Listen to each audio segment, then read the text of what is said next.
saya sudah bagikan untuk material material bagi perkuliahan ini di Google Classroom. Tolong teman-teman untuk segera subscribe ke Google Classroom. Kemudian dan juga di situ sudah ada juga textbook yang akan kita gunakan dari buku HIT ya untuk strategic manajemennya. Baiklah. Nah, di pertemuan pertama ini, di dalam strategic manajemen ini, setiap orang, jadi teman-teman kita semua menggunakan strategic manajemen dalam pengambilan keputusan. Ya. Dalam pengambilan keputusan kita, terutama kita sebagai high level management, kita menggunakan strategic management. Di dalam strategic management, cita-cita kita adalah untuk mencapai strategic competitiveness dan mencapai above average return. Ada 8 content area yang kita bahas di dalam strategic management ini. Pertama adalah the nature of competition. Kemudian yang kedua adalah competitive landscape. Kemudian industrial output model for the above average return. Kemudian resource based model of above average return. Vision dan missions, stakeholders, strategic leaders, dan strategic management process. Kita akan bahas pertama mengenai nature of competition. Jadi apa yang dimaksud dengan nature of competition? Jadi saat ini Anda melihat bahwasanya terjadinya uncertainty di semua level. Ya. Apa saja yang menurut Anda uncertainty apa yang menurut yang dapat Anda rasakan pada saat ini? Ada yang bisa menjawab? Kira-kira apa ya uncertainty yang ditimbulkan dalam kondisi saat ini? Mungkin ada yang bisa menjawab, Pak Ketua Kelas, Pak Arief, silakan. Oke, Pak. Tentunya yang kita bisa sampaikan bahwa dalam situasi uncertainty sekarang ini kita banyak challenge, Pak, terutama menghadapi kekuatan daya saing dari masing-masing perusahaan di semua lini, Pak. Karena kita dengan kondisi pandemi seperti ini, maka akan berdampak cukup besar terhadap penjualan masih dari masing-masing perusahaan, Pak. Jadi untuk kompetitiveness kita sangat amat berkurang. Good. Dengan kondisi pandemi, kita melihat terjadinya penurunan penjualan untuk yang bisnis tradisional dan peningkatan penjualan yang di sisi bisnis online, ya. Oke, apalagi, teman-teman? Apalagi yang menjadi uncertainty yang Anda rasakan di tempat Anda bekerja? Mungkin dari Pak Slamet, apa kira-kira uncertainty yang Bapak rasakan? Iya, Pak.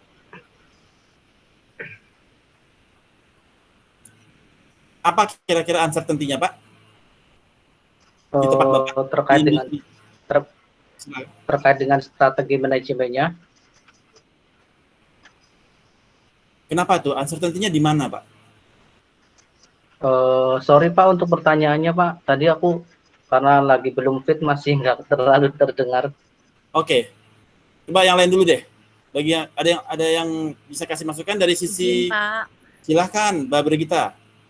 Ya, ketika ketidakpastian itu yang pertama, kapan pandemi ini akan berakhir? Karena kalau ini masih belum berakhir, bukan hanya penjualan, Pak, tetapi kami sebagai tenaga kerja ini juga masih nggak jelas apakah nanti akan diperpanjang atau justru malah kena pengurangan pegawai karena penjualan dan produktivitas kantor yang tidak pasti, Pak. Karena kan memang kita nggak bisa ekspor, kita nggak bisa melakukan banyak aktivitas produksi karena terbatas oleh pandemi, Pak.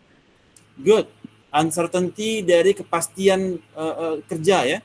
Jadi dengan seperti sekarang dengan adanya pandemi, produksi mobil turun, produksi Toyota turun, ya.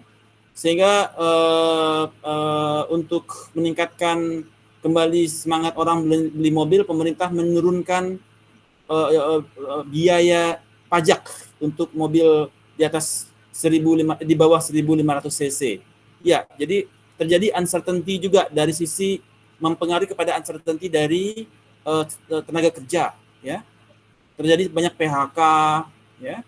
So that is also happen. Berikut, good, Bu, Mbak.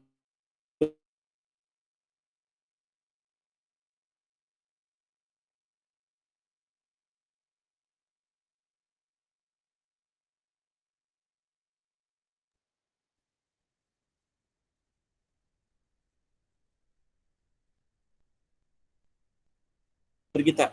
Ada lagi dari industri, suara saya terdengar? Sorry, suara saya terdengar? Dengar, Pak. Oke.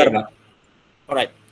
Good. Jadi terjadi high turbulence, terjadi turbulensi yang tinggi dengan kondisi pandemi, terjadi financial distress, ya. Perusahaan yang kemarin masih bagus, hari ini udah bangkrut. Anda lihat sendiri kan di Indonesia, ya. Sudah berapa banyak itu company yang bangkrut, terjadi financial distress. Ya, tidak terjadi penjualan, chapter 7 financial distress, tidak lama lagi chapter 11 dia ke bankruptcy.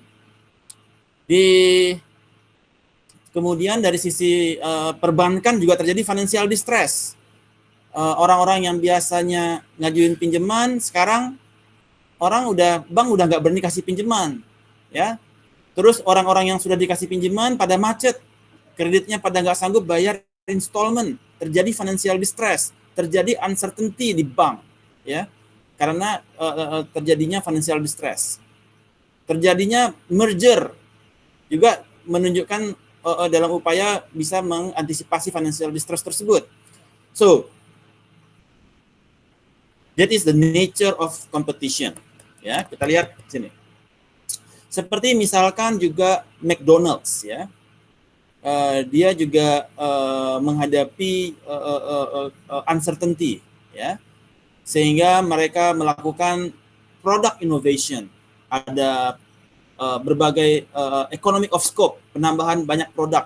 Kalau dulu orang beli Big Mac yang besar, sekarang dibikin yang kecil, karena orang nggak sanggup beli yang gede, ya.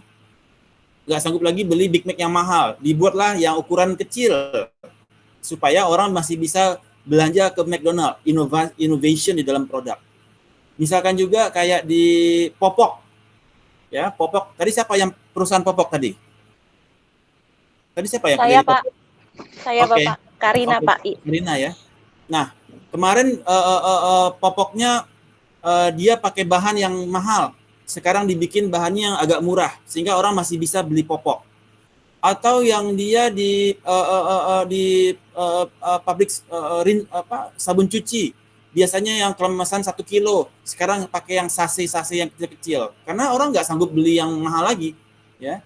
Dikarenakan dengan kondisi financial crisis yang terjadi saat ini. So there are product innovation that happen in the companies.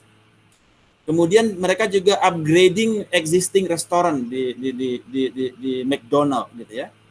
Nah, kalau sekarang kita malah terjadi company-company pada nggak nyewa kantor lagi, mereka sewa ruang kecil aja karena pegawainya mereka rumahkan, gitu, ya. Terjadi secara business level kita tadi produknya ditambah yang kecil, terus tempat kantor mereka bisa rubah ke yang space-nya jadi lebih kecil, sehingga karena pegawai semuanya work from home. Kemudian they listen to customers, the value menu, healthier item, more convenience, ya. Jadi kayak tadi siapa tadi di Matahari? Yang di Matahari tadi siapa? Saya, Matahari? Mbak Hilda. Jadi ya. Matahari dia punya data untuk existing customer. Matahari tahu siapa yang suka fashion, siapa yang sukanya fashion A, fashion B, fashion C, gitu, ya. Jadi Matahari juga bisa bikin modeling kepada produk apa yang kira-kira Pak Hadid suka, oke, dia tawarkan produknya secara online, ya, atau secara, kan Matahari sudah punya email address untuk mereka punya existing customer yang punya kartu Matahari Card gitu ya, ditawarin, Pak Hadid ini ada produk baru nih, di email, di WhatsApp Pak Hadidnya, karena mereka tahu ini orang pelanggan nggak datang ke Matahari gitu. Jadi Matahari bisa juga proaktif untuk menawarkan produknya kepada pelanggannya menggunakan email, WhatsApp, ya, dari existing priority card mereka. Ya. Apa nama kartunya Mbak Hilda ya? Saya lupa. Kartu apa di Matahari?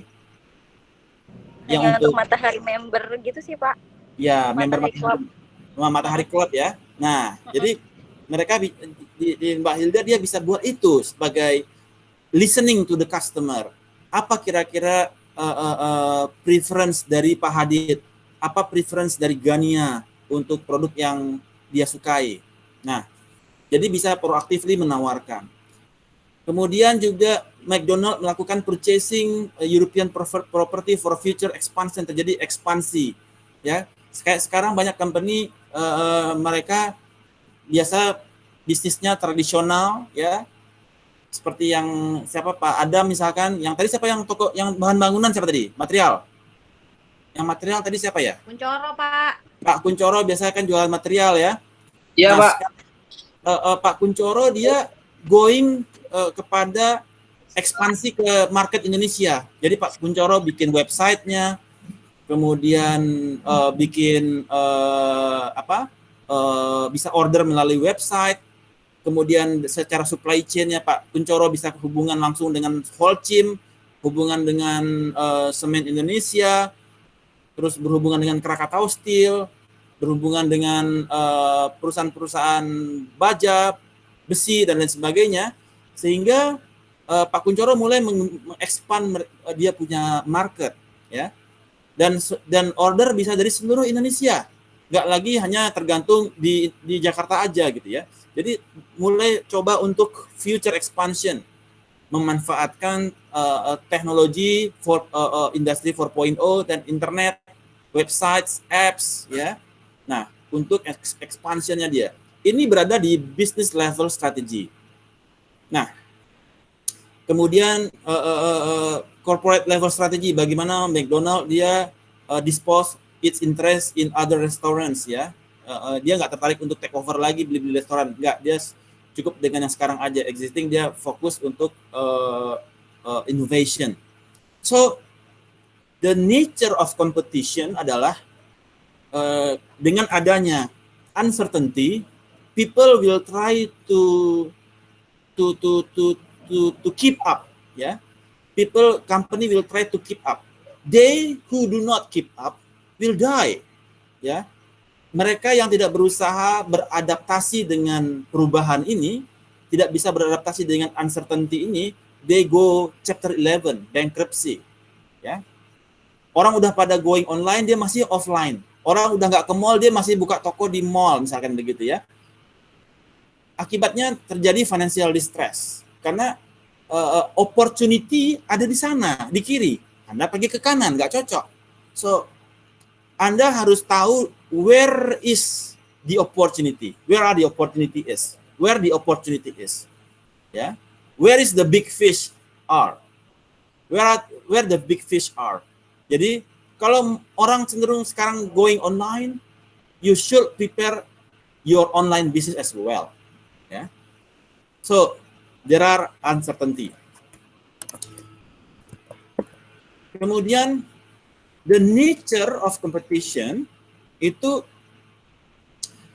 basic konsepnya adalah semua company itu cita-citanya adalah untuk mencapai strategic competitiveness, ya. Apa yang dimaksud dengan strategic competitiveness, yaitu ketika suatu perusahaan bisa menciptakan a value creating strategy, ya. Bagaimana dia bisa menciptakan value creating strategy.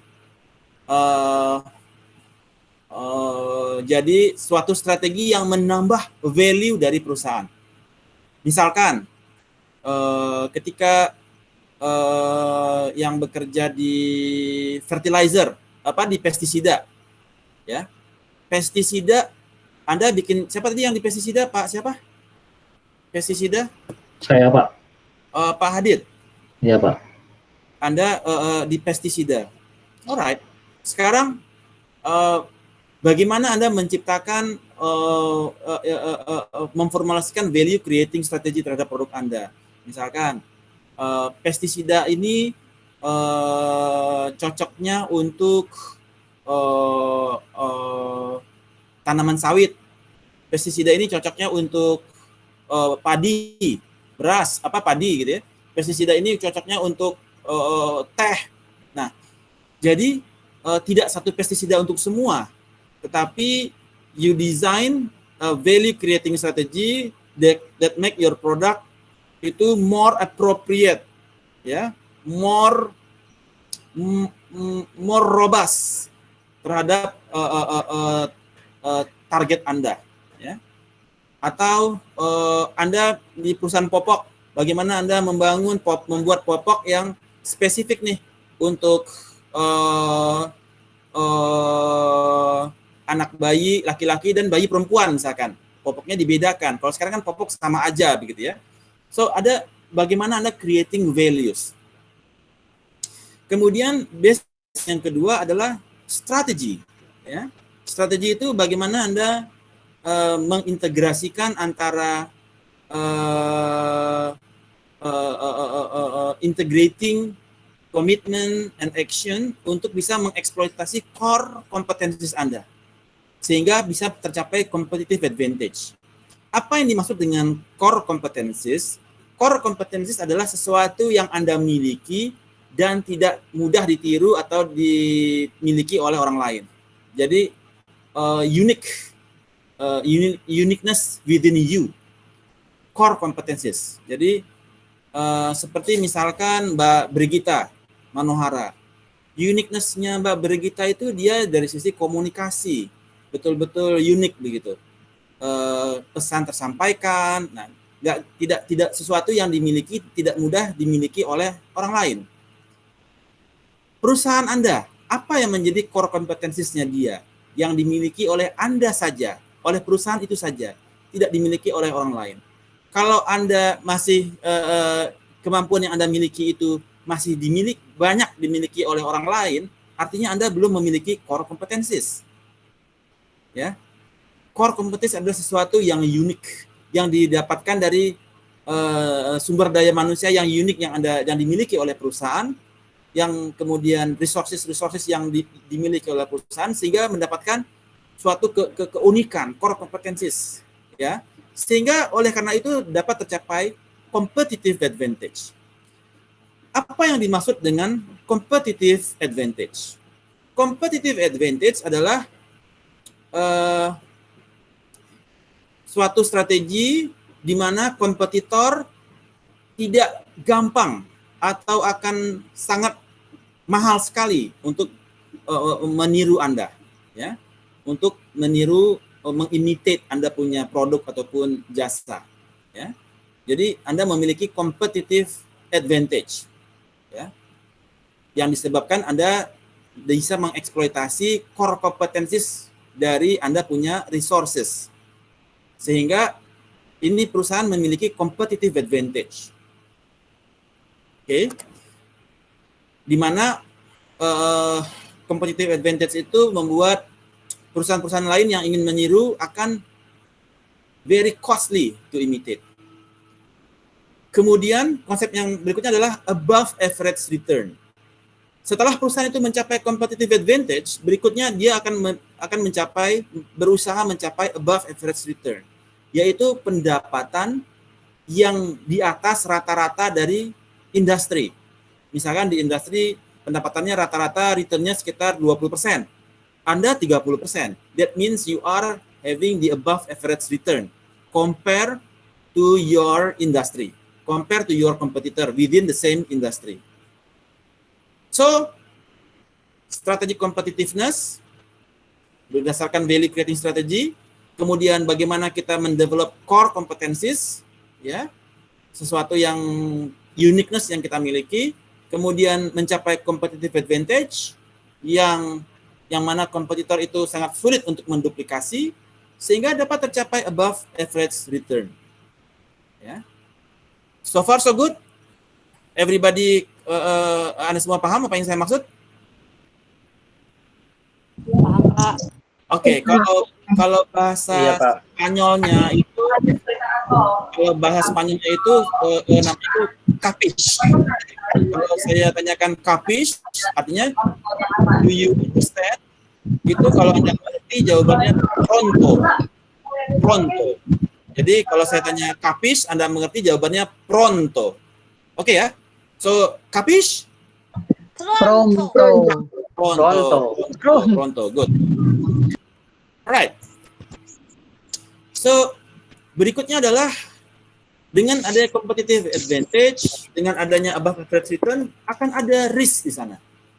Risk adalah suatu kondisi yang uncertainty yang diakibatkan dari investasi yang Anda lakukan, dikarenakan adanya economic gain or losses. Jadi ada resiko.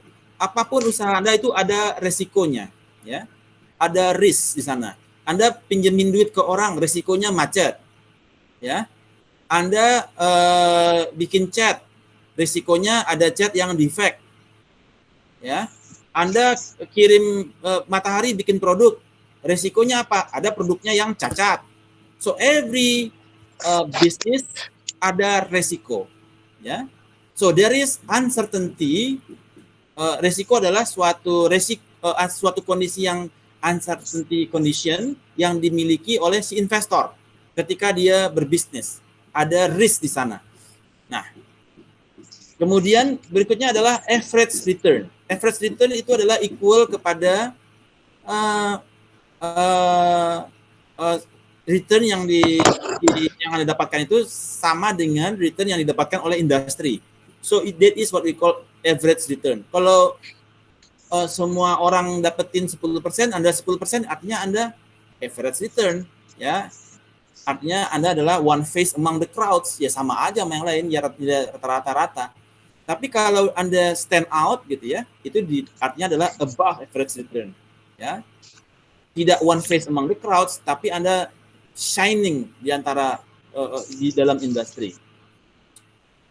Kemudian strategic management process. Nah, strategic management process ini adalah a full set of commitment, decision, dan action dalam rangka upaya suatu perusahaan untuk mencapai strategic competitiveness dan mencapai above average return. Diperlukan strategic management process. Ada proses di dalamnya. Ya. Alright. So, ini adalah strategic management process. Oke. Nah, jadi kita akan memahami di dalam strategic management process itu ada banyak sekali yang terkait, yaitu Anda harus paham external environment. Ya. Dalam strategic management process itu ada strategic inputs dan ada lagi strategic actions. Inputnya adalah Anda harus paham apa yang dimaksud dengan external environment. Kondisi eksternal yang mana di luar kontrol Anda. Ya. Kemudian internal organization. Ya. Apa yang menjadi kemampuan dari diri Anda sendiri. Ya. Sehingga terbentuk apa yang disebut dengan visi dan misi dari perusahaan yang mengcater daripada eksternal dan internal ini. Setelah mendapatkan visi dan misi ini adalah objectives ya. Jadi kalau eksternal itu adalah opportunities, di mana misalkan dalam kondisi pandemi COVID, ada kondisi COVID itu adalah kondisi eksternal, sesuatu yang di luar kontrol kita. Industrial crisis, monetary crisis itu adalah kondisi eksternal. Kemudian secara internal organization, ya, dari Anda punya core competencies, competitive advantage, itu adalah your internal resource. Sehingga kemudian terbentuk visi dan misi yang menjadi objektif Anda. Saat ini Anda ada di mana, pengen kemana? Saya saat ini, sales saya 100 miliar, saya pengen going into 2 triliun. Ya. Sekarang TV One sekarang omsetnya 1 triliun, pengen naik ke 2 triliun. Oke, ada visi dan misi di sana. Perusahaan Anda pengen naik dari 1 triliun jadi 2 triliun. Itu adalah visinya. Misinya adalah dari sisi corporate banking berapa peningkatannya. Dari small and medium enterprise, bank muamalat berapa. Dari mortgage syariah berapa. Ya, dari consumer banking berapa. Itu adalah misinya dalam mencapai visi tersebut. Atau dari sisi keuangan berapa pencapaiannya. Dari sisi customer satisfaction berapa pencapaiannya. Dari sisi internal learning process berapa pencapaiannya. So, misi menjelaskan visi. Misi itu adalah elaborasi dari visi perusahaan. Setelah itu didapatkan objektifnya, masuk kepada apa yang menjadi strategi perusahaan. Jadi sekarang Anda di posisi koordinat A menuju ke koordinat B, visi Anda. Baru Anda bicara strategi. Apa saja strateginya di sana? Ada business level strategi, ada competitive rivalry and competitive dynamic strategy, ada corporate level strategi, ada merger and acquisition strategy, ada international strategy, dan ada cooperative strategy.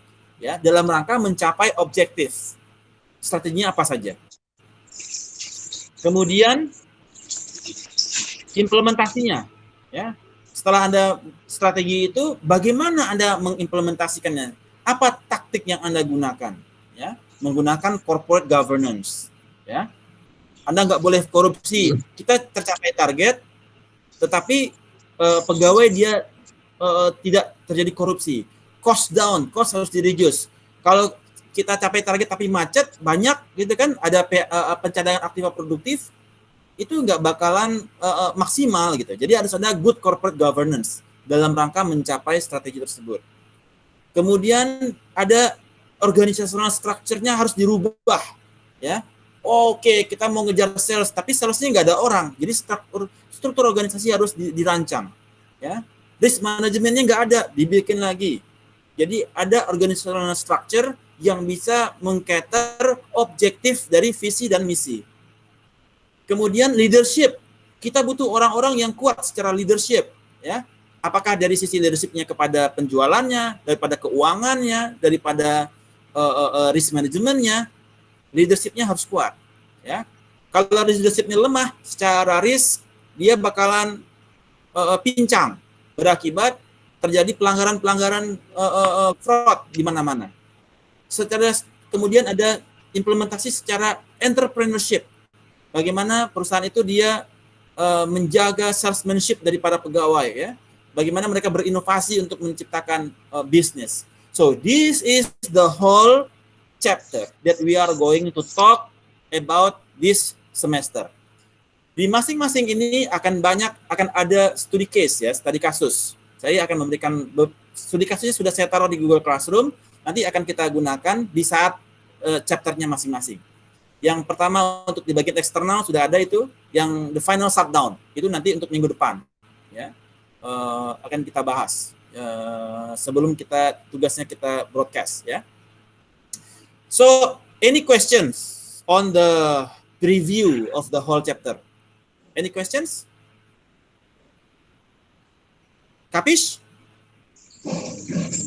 Pronto. Good. Right. Nature of competition sudah.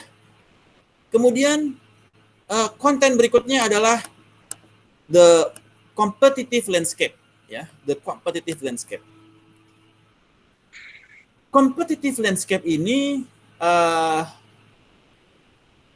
kita bicara mengenai scarcity, keterbatasan. We have scarcity of people. We have scarcity of money. We have scarcity of people. People, money, machine, ya. Time, scarcity of time, keterbatasan.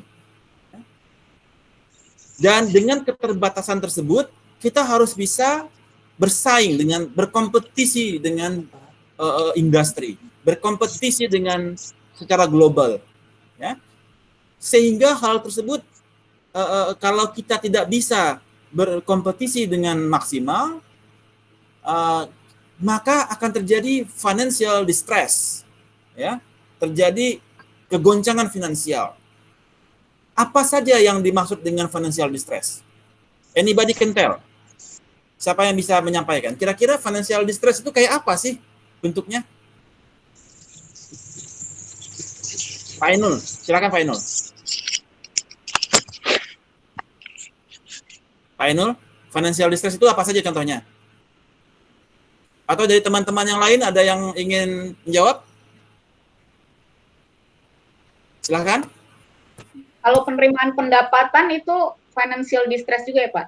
Yes, kalau penerimaan pendapatannya turun dari tahun lalu, kalau Universitas Paramadina pendapatannya dia tahun ini turun dibandingkan tahun lalu, itu terjadi financial distress. Ya, betul, artinya Pak. kita sudah mulai distress terhadap kita mulai distress di dalam competitive landscape kita. Good. Yang lain? Dari sisi perusahaan Anda menganggap perusahaan Anda ini mengalami financial distress kalau kondisinya seperti apa ya? Izin Pak. Silakan Pak Arief. Ya, jadi kalau di tempat kami, karena sebelumnya kegiatan kami banyak bersifat konsultatif yang sifatnya itu offline atau tatap muka, maka dengan ada pandemi ini di mana kami harus online, banyak customer atau klien kami yang berpikir 2 kali untuk melakukan tatap muka sehingga pendapatan kami menurun Pak, lumayan drastis nih. Sales turun menunjukkan financial distress. Yes, terjadi distress dalam competitive landscape. Penurunan sales yang berimpact kepada penurunan net income. Ya, good. Any other referral? Ada literatur yang lain? Silakan Pak Ghazali. Kalau dari insurance, dari tingkat klaim yang naik Pak. Tingkat klaim yang naik. Yes, terjadi peningkatan klaim, ya, itu menunjukkan financial distress. Good shot, Pak Ghazali. Berikutnya, siapa yang ingin menyampaikan financial distress seperti apa di tempatnya masing-masing? Silakan. Izin Pak. Pak Adam, silakan Pak Adam. Kalau di tempat saya itu keterlambatan pembayaran sehingga merusak cash flow, Pak. Yes, sebelumnya collectibility periodnya dia 10 hari. Sekarang collectibility period kita 30 hari, ya. Semakin lama, sehingga ini mengindikasikan terjadinya financial distress. Karena account receivable Anda lama, nggak jadi cash. Account receivable Anda itu, ya, 30 hari baru jadi cash. Sedangkan secara umumnya, secara industri, orang 10 hari terjadi financial distress, ya. Good. Alright, so, itu kurang lebih financial distress. Atau cash flow, tadi juga Pak Adam juga bisa itu ke arah cash flow, ya. Jadi terjadi penurunan cash flow, ya, dari yang tahun lalu positif sekarang udah negatif karena kita ada beban banyak, tapi kita cash flow from financing nggak ada, bank nggak mau kasih financing, sehingga kita negatif cash flow, itu terjadi, ya. Atau cash flow from operation terjadi penurunan karena sales kita turun, itu bisa mengakibatkan negatif cash flow. Atau cash flow di tahun ini menurun dibandingkan tahun lalu, that is financial distress. Atau cash flow kita terjadi peningkatan tetapi di bawah industri, that is still financial distress. So, sehingga dengan scarcity of power, scarcity of people, scarcity of money, sementara kita harus bertarung di dalam competitive landscape, dan terjadi hyper competition, karena orang semakin tertekan, dan teknologi terjadi perubahan yang rapid, dari 4G jadi 5G, ya. Teknologi juga, orang sekarang bersaing di teknologi, sehingga terjadi financial distress. Kalau Anda tidak berhati-hati di dalam competitive landscape, maka Anda bisa going dari chapter 11, financial distress, going to dari chapter 7, financial distress, bisa going to chapter 11, financial bankruptcy atau kebangkrutan. Namun kebangkrutan ini harus dilakukan ditetapkan oleh pengadilan secara inkrah. Kalau financial distress udah bisa ketahuan dari cash flow Anda, dari sales Anda yang turun, dari net income Anda yang lebih turun daripada tahun lalu, atau dari sisi common size. Net income Anda tahun lalu 10% dari sales. Sekarang net income Anda cuma 5% dari sales. Terjadi penurunan common size dari net income. Itu juga menunjukkan financial distress. So, the competitive landscape secara umum kita melihat terjadinya pace of change is rapid. Jadi perubahan terjadi sangat cepat. Pandemi mengakibatkan orang semua going online. Ya, Anda kalau nggak menguasai ICT, internet communication technology, Anda belum bisa akses data di kantor melalui remote di rumah, melalui VPN segala macam. So that is chapter 7, financial distress. Kemudian industry boundaries juga semakin blurring. Ya, everybody want to have more product industry holding. Misalkan sekarang pabrik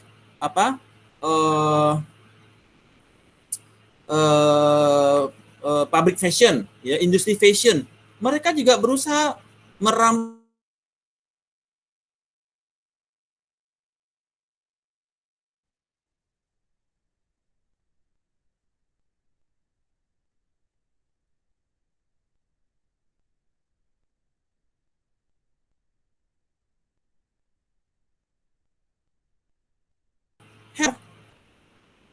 Halo, saya sempat terputus. Suara saya sudah terdengar?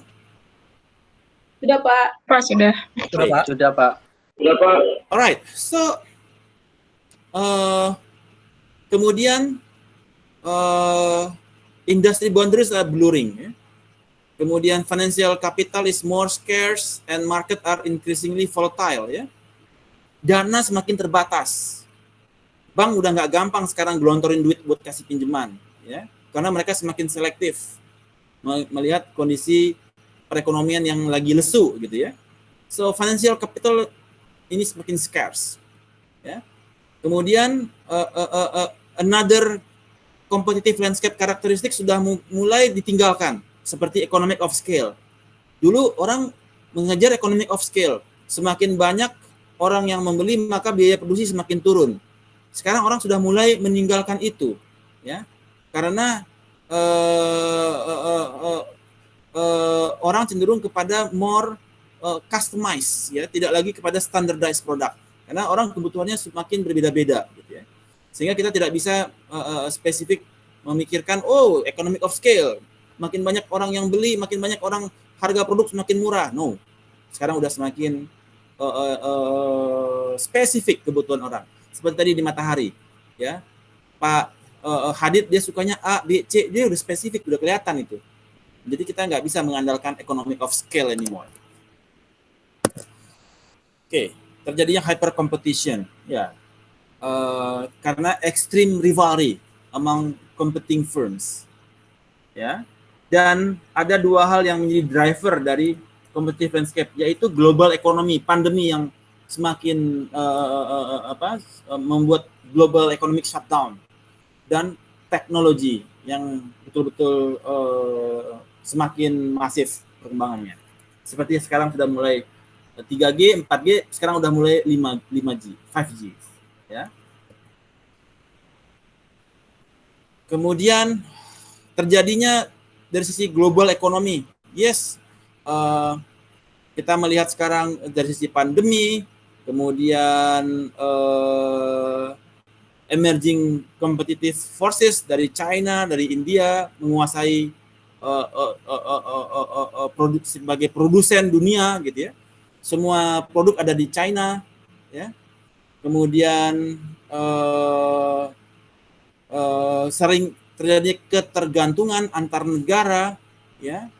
Nah, tapi juga dengan kondisi sekarang, dengan kondisi pandemi, setiap negara sekarang terjadi perubahan global ekonomi juga berubah ke arah yang berbeda. Sekarang sebuah negara itu yang dia ketergantungannya tinggi dengan negara lain, mereka akan mengalami financial distress karena mereka butuh impor, ya. Sedangkan negara-negara tersebut juga mereka juga kebutuhan dalam negerinya sangat tinggi karena mereka juga lockdown, sehingga negara-negara produsen secara financial distress lebih kecil kemungkinannya dibandingkan negara-negara yang mereka yang tidak menjadi produsen. Semakin tinggi, semakin banyak produk yang diimpor, maka mereka akan semakin mengalami financial distress dibandingkan negara-negara yang tidak banyak melakukan impor. Anda bisa lihat kalau Indonesia importnya lebih tinggi daripada ekspor, Indonesia akan berada di dalam financial distress selama kondisi COVID. Karena every country will lock down themselves. Penduduk Indonesia dilarang ke Malaysia. Penduduk Indonesia dilarang masuk ke Arab Saudi. Orang Indonesia dilarang masuk kemana-kemana. Ya. Jadi ketika ada pandemi masuk ke Inggris, penduduk Inggris dilarang masuk ke sana, dilarang masuk ke sini. Sehingga kalau negara kita banyak ketergantungan dengan impor, maka kita akan mengalami financial distress. Kapish? Pronto. Alright. Any questions? Right. Competitive landscape dari teknologi, ya kita bahas. Ya, teknologi. Kemudian yang ketiga adalah konten kita adalah industrial organization model, ya, di mana eksternal, jadi industrial organization model untuk mencapai above average return, di mana external environment merupakan dasar dari sebuah industri ditentukan. Jadi kalau jadi external environment ini menunjukkan opportunity, menunjukkan di mana kelompok ikan berada. Itu adalah external environment. External environment adalah opportunity. Opportunity adalah sesuatu yang di luar kontrol manusia, yang we have no control on it. Ya. Kalau opportunity, kalau industri yang kita pilih serve kepada opportunity, maka we gonna have a competitive advantage. Competitive advantage akan mendapatkan above average return apabila industri yang kita pilih itu serve kepada external environment atau opportunity. Misalkan pandemi adalah external environment, sesuatu di luar kontrol kita. Kalau industri kita adalah industri apa sih yang di-serve oleh opportunity ini? Coba sebutkan, industri apa yang dia going up di dalam kondisi pandemi? Telekomunikasi, Pak. E-commerce, Pak. E-commerce, yes, e-commerce. Ya, jual beli melalui platform internet. Good. Apalagi? Betul. Telekomunikasi, Pak. Industri logistik untuk kita kirim-kirim barang, ya. Itu transportasi ya. Logistik untuk ya sama. Jasa, kalau transportasinya mungkin malah turun, Pak. Transportation turun ya. Tapi ekspedisi ya, ekspedisi logistik itu. Ekspedisi logistik is going up, ya. Karena people will use nggak berani keluar, nggak berani makan di tempat ber-AC, ya. Nggak berani kerja di tempat yang jendelanya itu kotak sabun, tak ada ventilasi keluar, hanya mengandalkan AC. Orang juga menghindari kerja ke sana. Jadi orang prefer makan juga udah order GoFood gitu ya, beli barang order online, barang diantar pakai ekspedisi, good. Apalagi industri yang mana lagi yang going up? Kesehatan, yes, ya, industri kesehatan. Yang di TV banyak tuh. Dokter laser lagi di tiap pagi gitu, saya bosan itu nontonnya itu. Apalagi? Industri apa lagi yang surfing kepada opportunity saat ini? Sepeda. Ya, sepeda. Orang sekarang daripada olahraganya dengan sepeda ya. Supaya daripada ke gym gitu ya, ruangannya ber-AC, megang besinya kena COVID, orang udah deh naik sepeda deh untuk olahraga gitu ya. Atau alat-alat sport equipment ya. Mulai beli treadmill ditaruh di rumah gitu ya. Alat-alat gym ditaruh di rumah. Oke, good. Apalagi industri apalagi sekarang yang serve kepada opportunity? Online education. Online education ya, seperti paradigma sekarang kita online education. Ya, education juga sama online ini, kayak online teknologi ya. Seperti Zoom, yang platform-platform komunikasi ya. Alright, good. Nah, jadi ketika external environment itu kita sudah tahu bahwa sekarang kondisi pandemi, maka kita harus dari sanalah kita menentukan industri mana yang atraktif, yang bisa serve kepada pandemi, serve kepada opportunity. Ya. Kalau Anda bisnisnya tidak serve kepada opportunity, Anda going chapter 7, financial distress. Financial distress. Anda bisnisnya sekarang gym, siapa orang mau ke gym? Ya. Anda sekarang bisnisnya transportasi, ya. Mobil pakai AC, orang juga takut sekarang naik mobil pakai AC gitu ya. Nah, atau Anda bisnisnya yang sekarang yang dia yang tidak serve kepada pandemi, apa sekarang yang going down bisnisnya? Industri apa? Industri apa yang going down? Suara saya terdengar? Pariwisata. Pariwisata, yes. Sekarang siapa yang mau ke Pulau Komodo? Siapa yang mau ke Bali? Bali sekarang udah kayak pulau hantu. Ya. Kalau udah di atas jam 9 tuh Bali tuh udah kayak pulau hantu, nggak ada orang keluar. Gelap. Ya. Udah di rumah semua, udah pada takut semua keluar rumah, sepi. Kalau udah di atas jam 7 malam, jam 8 malam, toko udah pada tutup. Ya. Pariwisata, apalagi?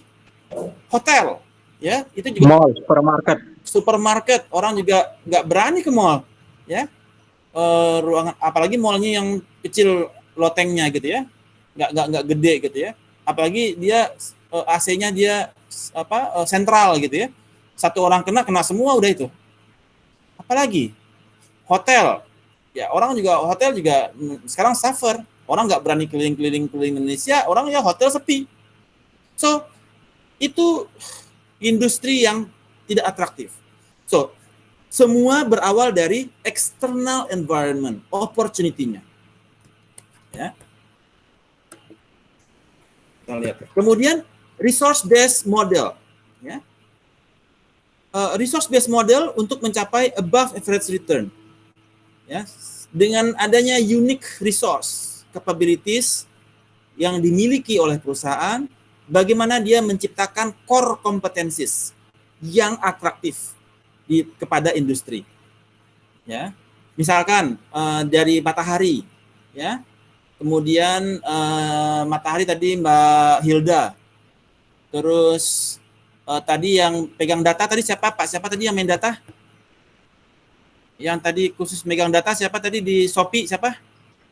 Saya Pak. Selamat Riyadi. Pak Slamet. Ya, Pak Slamet. Pak Slamet biasa main data science gitu ya. Nah, kemudian Pak Slamet dia lihat ternyata orang-orang yang bertransaksi ke Shopee itu rata-rata dari orang-orang yang bertransaksi ke Tokopedia itu rata-rata dari pelanggannya Matahari. Nah, jadi Pak Slamet dia bermain data, dia lihat seperti itu, dilihat ini yang ke Tokopedia ini dari Matahari banyak banget nih. Sekarang Pak Slamet mikir nih, bagaimana nih kalau gua bajak nih Matahari, sehingga nasabah pelanggannya Matahari pada belanja ke Shopee, jangan ke Tokopedia lagi atau ke Bukalapak. Sehingga Pak Slamet bikinlah itu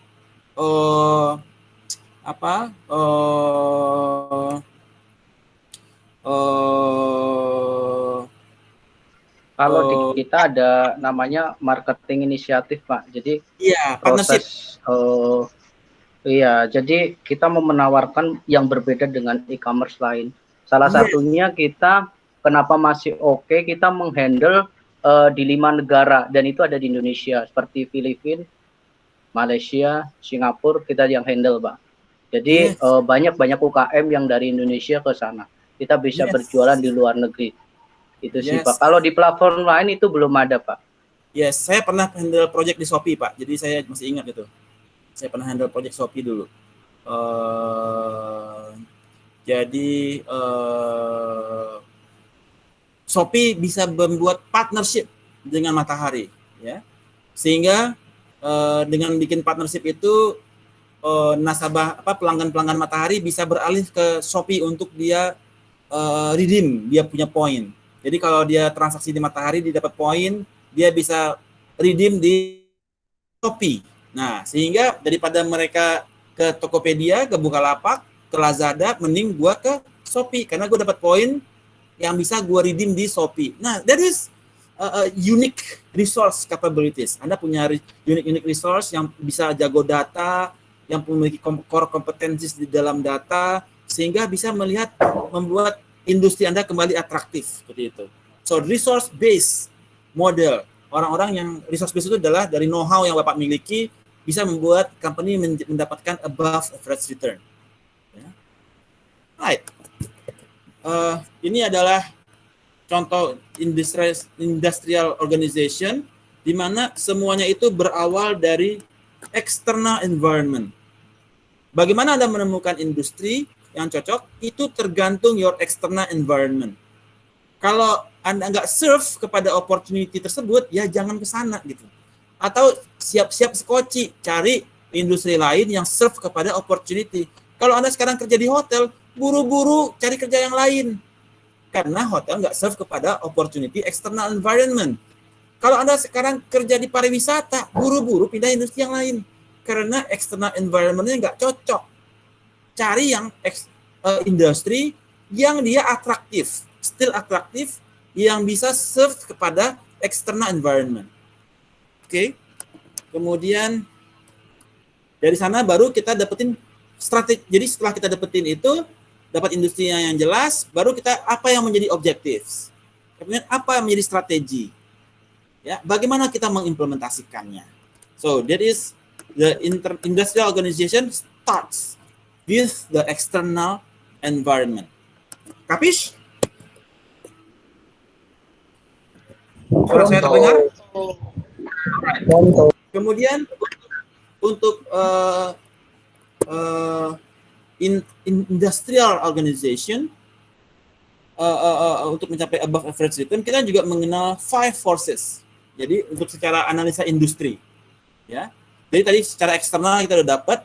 Sekarang kita secara industri berdasarkan 5 forces, yaitu ada yang disebut dengan supplier, buyer, product substitute, potential entrance, dan competitive rivalry.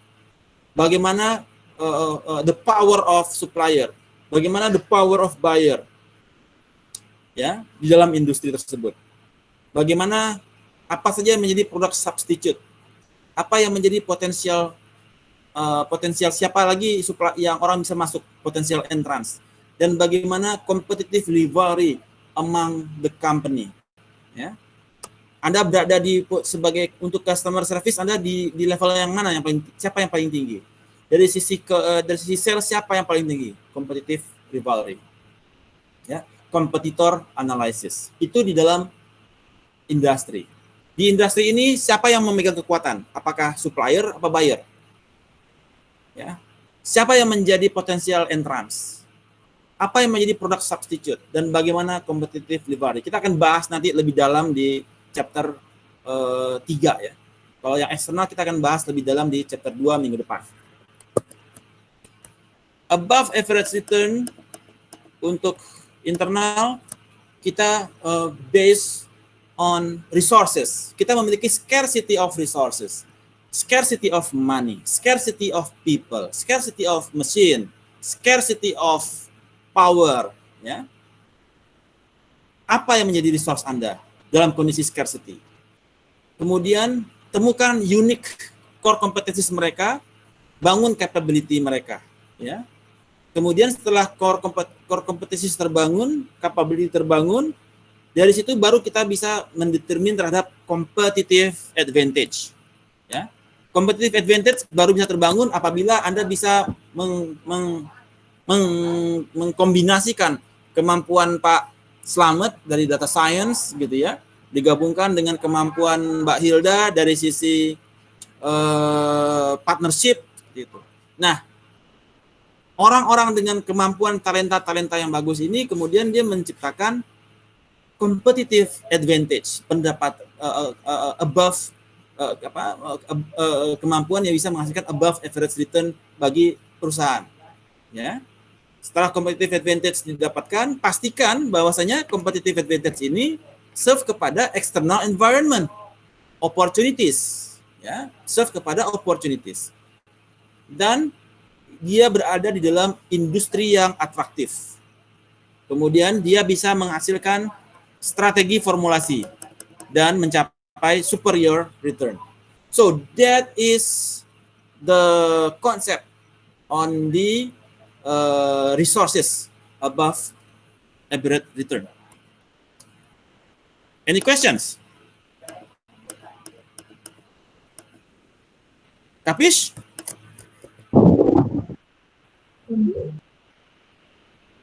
Kapish? Pronto. Contoh. Alright. Nah, tadi kita sudah bicara dari sisi resources, kita ada physical, humans, organizationals, ya, ada resource-nya banyak kita miliki dan mereka scarcity, terbatas. Dari kemampuan resource tersebut kita bangunlah capability-nya mereka, kita bangun core competencies-nya sehingga kita memang jago di sana. Memang core competencies kita memang ada. Sehingga bisa terbangun superior performance di sana. Namun pastikan bahwasanya itu di dalam external environment dan di dalam industri yang atraktif. Kalau dia tidak di dalam external environment opportunity yang sesuai dan industri yang atraktif, pack your bag and leave. Ya. Karena Anda melawan arus. That is ya dangerous. Kemudian berikut adalah visi dan misi. Setelah Anda tahu eksternal, Anda tahu internal, sekarang saatnya apa yang menjadi cita-cita Anda? Oke, kalau gitu eksternal gue udah cocok nih, internalnya udah cocok nih, ini serve kepada eksternal. Sekarang penjualan gue 1 triliun, gue mau naikin ke 2 triliun, that is objectives. The best company in the world, the best company in ASEAN. Dan diterangkan kepada misi, dari sisi keuangannya seperti apa, dari sisi trainingnya seperti apa, ya, apa yang harus dilakukan untuk training, apa yang harus dilakukan untuk keuangan, penjualannya harus berapa untuk mencapai visi dari koordinat A ke koordinat D, dari titik 1 triliun ke 2 triliun. What is your strategy? Ya, what is your mission? Oh, objektifnya harus diturunkan berdasarkan keuangan, berdasarkan kepada customer. Ya, kalau Anda belajar balance scorecard. Nah, balance scorecard itu terdiri dari 4. 1 adalah finansial, kedua customer, ketiga internal learning process, ya, dan yang keempat adalah trainings, ya. Apa yang harus dilakukan dari sisi finansial? Salesnya harus berapa? Biayanya harus berapa? Ya. Kemudian dan lain sebagainya. Secara customer, apa harus dilakukan? Dia harus bisa mendapatkan berapa akun per bulan, segala macam. Untuk internal proses, internal bisnis proses, apakah ada terjadi perubahan proses dari proses A menjadi proses B sehingga bisa mencapai target koordinat A menjadi koordinat B? Apakah secara training, apakah semua pegawai sudah memiliki kompetensis? Perlu ditambah training apa saja sehingga bisa meningkatkan kompetensis dari pegawai? So, mission elaborating the vision. Ya, kapish? Pronto. Kemudian stakeholders. Stakeholders adalah orang-orang yang terlibat atau yang terdampak oleh performance perusahaan. Kalau perusahaan going chapter 11, Anda terdampak nggak? Pegawai terdampak, pemegang saham terdampak, ya, direktur dipecat, ya. Kemudian siapapun yang terlibat terdampak, mereka merupakan stakeholders dari company. Anda terdampak, ya udah Anda artinya stakeholders. Ya, Anda terdampak. Yes, pertanyaan, silakan. Kita. Nggak ada PM? Okay, good. So that is stakeholders. Yes, vision, ya. Dari satu titik ke titik yang lain, where you want to be, that is your vision. Mission adalah elaborating your vision dari sisi finansial, dari sisi customer, dari sisi internal business process, dari sisi training, ya, they are more specific dari visi tersebut. Ya, bagaimana visi tercapai menggunakan balance scorecard. Stakeholders adalah mereka yang terdampak dari Anda punya financial distress. Dia terdampak, atau keuntungan Anda dia terdampak. Ya, pegawai dapat bonus, ya, pemegang saham dapat dividen, ya, those are stakeholders. Direktur dapat bonus, ya, they are your stakeholders. Nah, stakeholders ada capital market stakeholders, ya, ada shareholder saham segala macam, product market stakeholders, yaitu si customer itu stakeholders karena dia yang akan menikmati produk Anda, ya, supplier sebagai mensuplai spare parts untuk produk Anda, kemudian organizational stakeholders dari employee, dari manager, non-managers. So those are the three stakeholders group: capital, product, dan organizational. Kemudian strategic leader. Yes, strategic leader adalah people that use strategic management in making decision to achieve the objectives. Ya. Kalau dia leader tetapi tidak memakai strategic management, dia pakai wangsit, that is not strategic leaders. That is dukun, ya. Tebak-tebak buah manggis, ya. Udah kita merger aja tanpa adanya underlying kepada analisa strategic manajemennya. Ya. So strategic leader adalah you yang memakai strategic management know-how, knowledge in making decisions to achieve your objectives. Ya. Objektifnya apa? Strateginya apa? That is strategic leader. Oke, sekarang objektif saya dari titik A ke titik B. Saya bikin produk differentiation. That is strategic leader. Saya bikin differentiation, standardize the product. Okay? And then saya mau bikin segmentasi yang jelas kepada target market. Kemudian saya bikin value proposition yang sesuai. Saya bikin produk yang packagingnya seperti apa dan lain sebagainya. That is strategic leaders. Yeah. So they design their strategy before they do the action. Ya, jangan kerja tanpa adanya strategi gitu. Yang penting kerja, gak ada strategi. Akibatnya apa? Bayar hutang, bayar bunga hutang, pakai hutang. So it happens. It happens. Kemudian the strategic management process. Strategic management process adalah the approach to achieve strategic competitiveness. Pendekatan untuk mencapai strategic competitiveness. Suatu company dikatakan memiliki strategic competitiveness apabila dia memiliki value creating strategy. Ya. Dia menciptakan value dan bisa mencapai above average return. Kalau dia, jadi itu adalah pendekatan yang digunakan untuk mencapai itu semua. Itu disebut dengan strategic management process.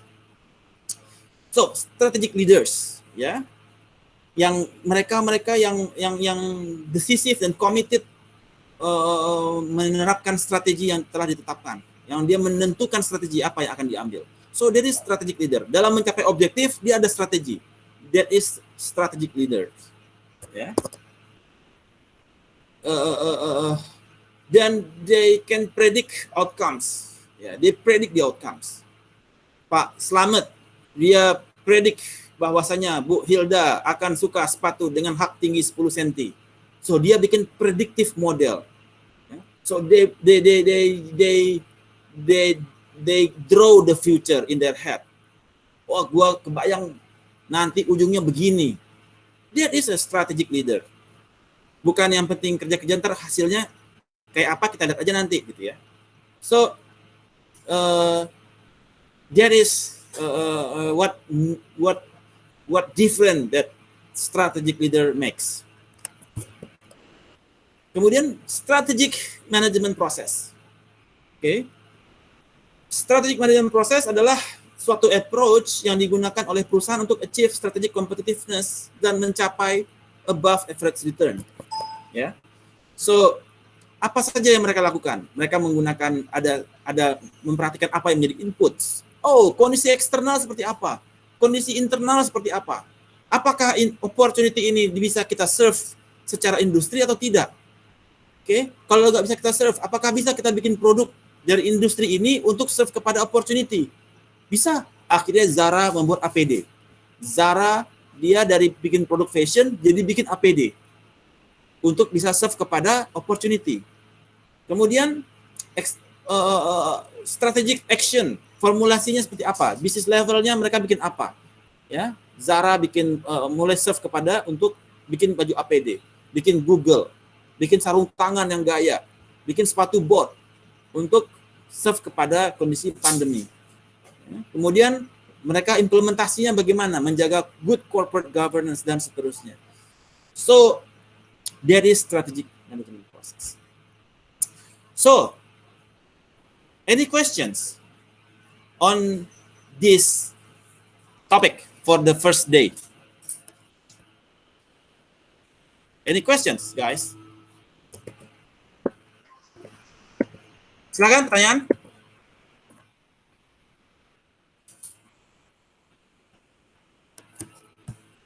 Ada yang ingin bertanya?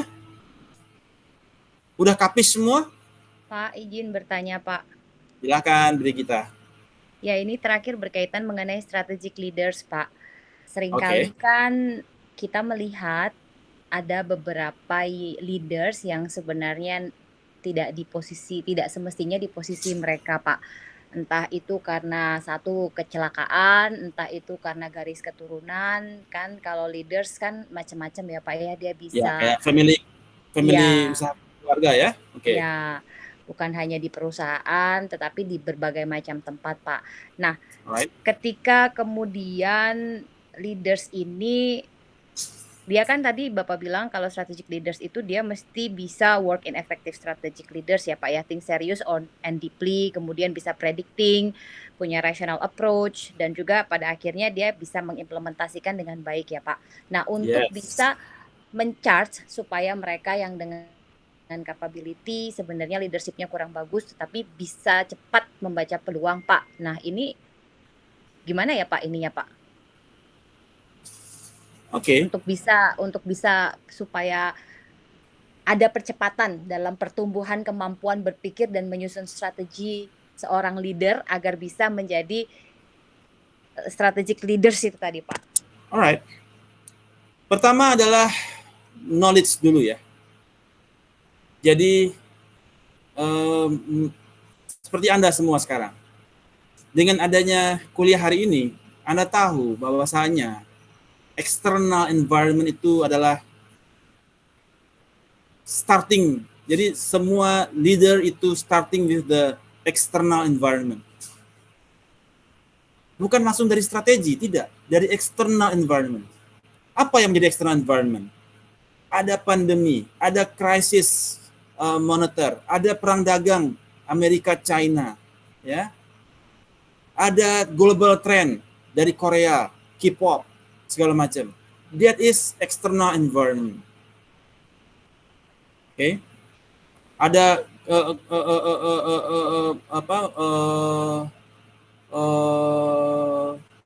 sesuatu yang di luar kontrol, musim kemarau, musim hujan, ya. That is external environment. Ya. Kemudian apa yang menjadi internal resources Anda? Apa yang menjadi core competencies Anda? Siapa resources Anda yang jago di sana?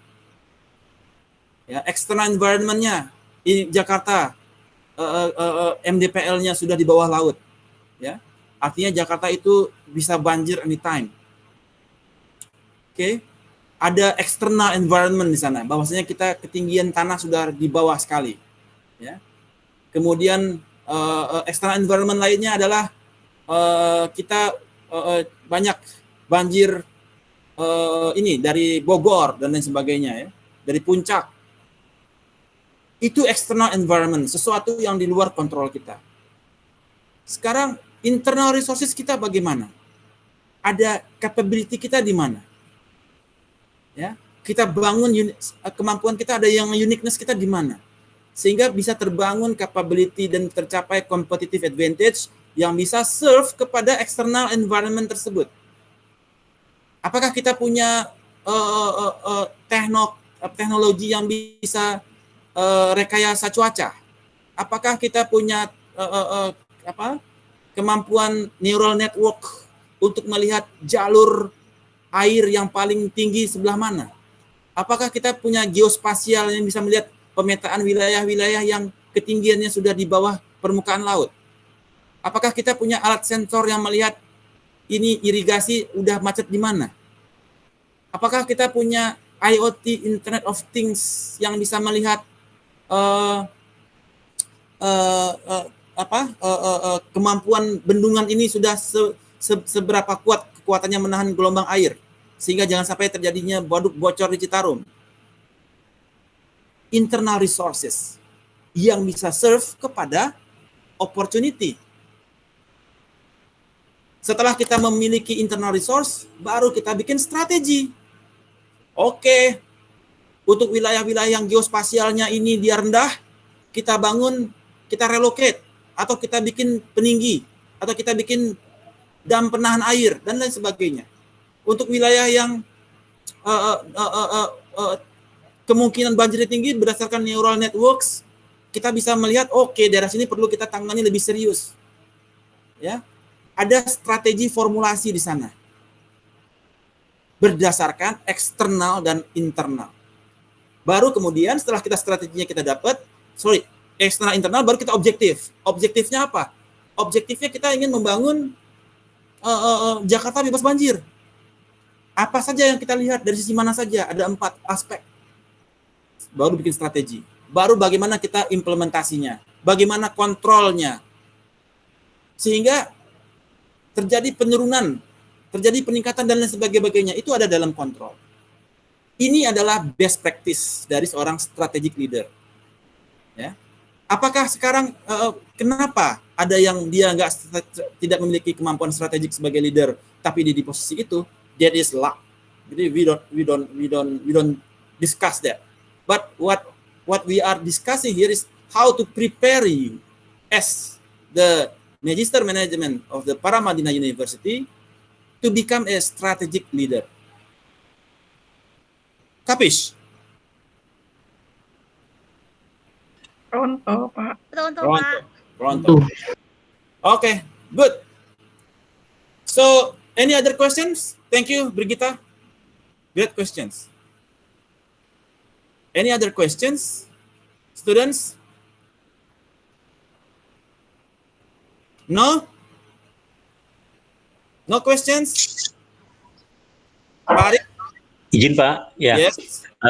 Masih menyambung pertanyaan Mbak Brigitta tadi Pak, mengenai leadership yang mungkin dalam beberapa hal ini tidak not the right man from the right source Pak, misalkan dari garis keturunan atau misalkan titipan atau lainnya apa ya. Nah, yang ingin saya tanyakan adalah within this pandemic situation di mana kita mengalami financial distress ya, apabila ada leader yang seperti ini ya, itu kalau dia misalkan dari garis yang misalkan keturunan itu agak sulit untuk disingkirkan ya Pak. Tapi apabila ada beberapa leader-leader yang karena memang tidak capable ini, kira-kira seberapa besar tingkat kerusakan yang bisa ditimbulkan Pak apabila dipertahankan? Karena ini masih kejadian banyak Pak di banyak company, masih banyak seperti ini nih Pak. Beberapa klien kami juga. Jadi what is the impact of the leader that do not have the strategic do not have what will happen to the company with no strategic leader. Yeah. So they're going nowhere. They don't know what they are going to. Yeah. So kebijakannya tidak terukur. Ya. Akibatnya pegawai menjadi kerja keras untuk mencapai target. Kalau dia if they know the opportunity, ya, artinya gini deh. Kalau Anda main surfing di pantai di Bali, ya. Ombak itu adalah opportunity. Ombak itu adalah opportunity, sesuatu di luar kontrol Anda. Kontrol alam adalah ombak di pantai Kute. Anda papan surfing, Anda pedal ke tengah laut, Anda tunggu ombak itu datang. Ketika pandemi itu datang, Anda pedal ke bawah, Anda pedal ke arah pantai, pandemi naik, Anda berseluncur di atas pandemi. Anda mendapatkan keuntungan yang luar biasa dari kondisi pandemi. That is what happened in Bukalapak. That is what happened in Tokopedia. That is what happened in Shopee. Yeah, they have exponential return, exponential income, exponential sales dalam kondisi pandemi ini. That is what happened within the GNA, the logistic expedition. Yeah, so they surf onto the swelling wave. Yeah, so that is the sense of leader that we need.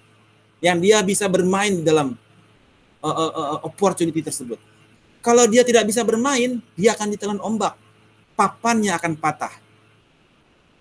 Ya, dia mencoba melawan ombak, papannya akan patah, tergulung oleh ombak, ya, terbentur batu karang. That will happen. So we need a leader that has the skill, ya, to ride the wave, to ride the opportunity, to ride the pandemic. That is what we need now. Menjawab Pak Arif? Pronto, Pak, pronto. Alright, good. Any other questions? Ada. No questions? Alright. Baik, sebelum kita tutup hari ini, saya ingin absen dulu. Saya stop presenting. Semuanya open cam, guys. Open cam buat nanti laporan ke Mas Adit. Open cam semuanya.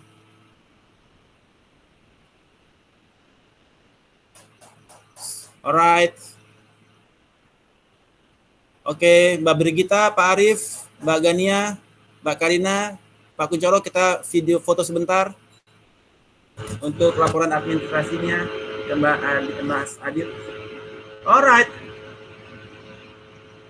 Oke, 1, 2, 3.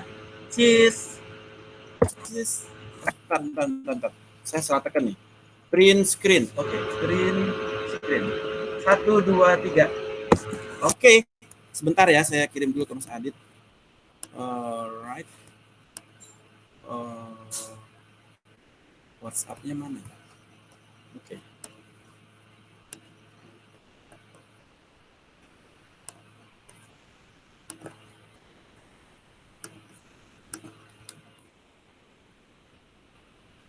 Alright.